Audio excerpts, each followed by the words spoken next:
Parliamo di bambini e soprattutto parliamo di educazione musicale in età infantile. Molti genitori mi chiedono qual è l'età giusta per iniziare a suonare o meglio per avvicinarsi alla musica. Secondo me l'età migliore è tra i 4 e i 5 anni. Prima è possibile farlo attraverso il canto, attraverso il gioco, attraverso delle attività che consentano al bambino di avvicinarsi a questo mondo. Lo strumento va considerato quando il bambino comincia ad essere fisicamente più grande.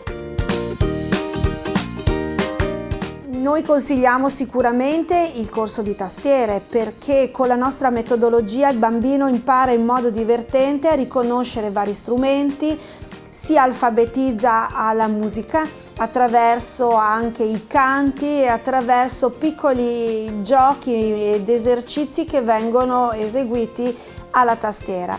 La tastiera perché? La tastiera ha un sistema di intonazione sempre stabile e inoltre ha un modo di essere suonata facile per i bambini perché non richiede un grande sforzo meccanico e fisico.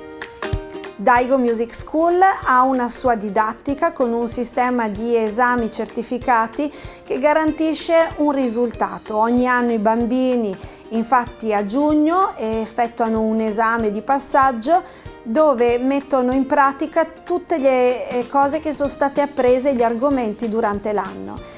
I corsi sono a piccoli gruppi e questo permette sicuramente di avere un approccio alla musica molto divertente, oltre che potersi confrontare con gli altri attraverso dei laboratori di piccole musiche d'insieme dove ognuno ha un ruolo ben differenziato e diversificato. Questo permette sia la crescita individuale sia il rispetto di quelli che sono i ruoli degli altri strumenti e degli altri musicisti.